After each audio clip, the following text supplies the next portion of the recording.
During acute stress, survival requires an immediate systemic override. Within seconds, your body shifts blood flow, accelerates cardiac output, and triggers the sudden dilation of your pupils. It is a total body takeover designed for either fight or flight. This rapid mobilization is driven by two specific hormones, epinephrine and norepinephrine. Chemically, they are nearly twins. Their molecular structures are identical, save for a single methyl group. Yet despite this near-identical structure, they produce completely divergent cardiovascular responses. If you administer them intravenously to a patient, they do not behave like the same drug. This chart tracks the exact hemodynamics of both hormones. Epinephrine, on the left, shows rising cardiac output and plummeting peripheral resistance. The vascular system relaxes. Norepinephrine does the opposite.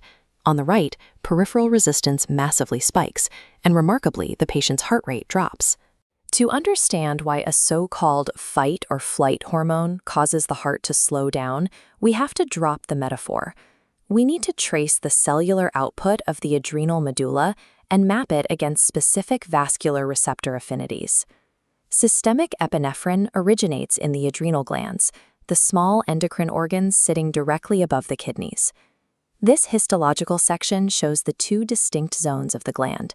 While the outer cortex produces steroids, the inner zone, the medulla, is essentially an overgrown sympathetic ganglion, filled with postganglionic tissue modified to act as an endocrine organ. Peripheral sympathetic nerve endings secrete almost entirely norepinephrine. The adrenal medulla, however, flips that ratio, secreting roughly 85% epinephrine into the bloodstream. This flowchart illustrates the biochemical synthesis cascade. Cells start with phenylalanine, converting it through intermediate steps down to norepinephrine. For peripheral nerves, synthesis stops there. But the medulla utilizes an enzyme called PNMT, which methylates norepinephrine into epinephrine. The activity of PNMT is strictly induced by high concentrations of glucocorticoids.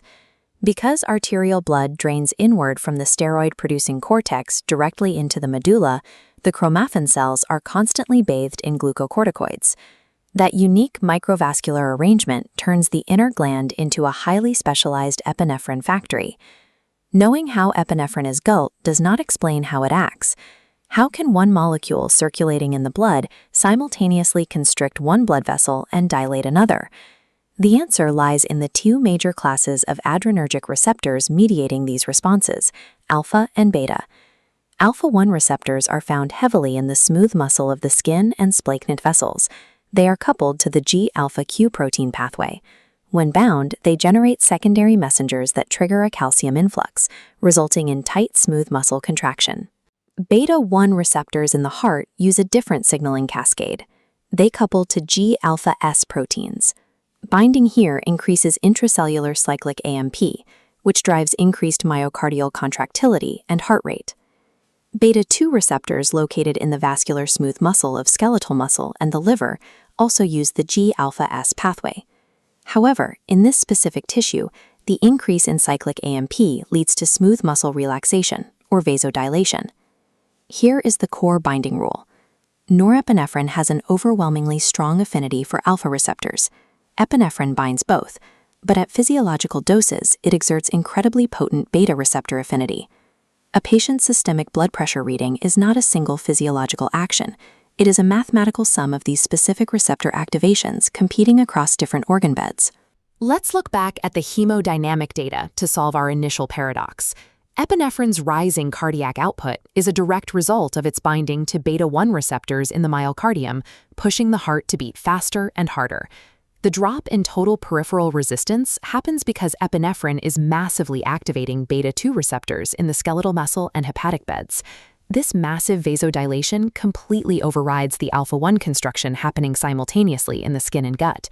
That widening pulse pressure you see on the monitor is the physical consequence of a beta-1 cardiac push fighting against a beta-2 vascular relaxation.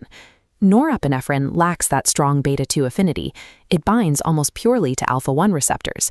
The result is unopposed system-wide vasoconstriction, driving that massive spike in both systolic and diastolic blood pressure, which brings us to why the heart slows down. Norepinephrine does have some positive cardiac effect, but the body has a built-in safety mechanism. That extreme alpha-1 blood pressure spike violently stretches the sensitive baroreceptors in the carotid sinus and aortic arch. The brain detects this dangerous hypertension and fires vagal tone back to the heart. This forces a reflex bradycardia that overrides norepinephrine's direct cardiac effects. The data proves their differing roles. Epinephrine acts as an intelligent redistributor, carefully shunting blood away from the gut and directly into the muscles. Norepinephrine acts as a blunt, systemic pressor. Shunting blood is only half of the adrenal medulla's objective. During stress, those active tissues require a massive infusion of usable energy. Epinephrine utilizes beta receptors in the liver to stimulate glycogenolysis and gluconeogenesis, breaking down stored glycogen and flooding the plasma with glucose. At the exact same time, it acts on adipocytes, activating hormone-sensitive lipase to cleave stored triglycerides and release free fatty acids into circulation. This metabolic mobilization aligns perfectly with the hemodynamic changes. The liver and fat cells release the fuel, and the beta-2 vascular dilation ensures that fuel is delivered exactly where it is needed, the active skeletal muscle. The human body cannot sustain this intense level of cardiovascular and metabolic output for long. To prevent circulatory failure, circulating catecholamines have an extremely short half-life of only 1 to 3 minutes. They are rapidly deactivated in the liver and kidneys by two key enzymes, COMT and MAO. This rapid degradation creates a specific diagnostic challenge when a patient develops a pheochromocytoma. This is a tumor of the chromaffin cells that dumps massive, unpredictable surges of catecholamines into the blood, causing explosive hypertensive crises. Because the hormone half-life is so short, drawing a patient's blood between these hypertensive episodes usually yields perfectly normal catecholamine levels. The actual hormone vanishes before you can measure it. This flowchart reveals the clinical solution.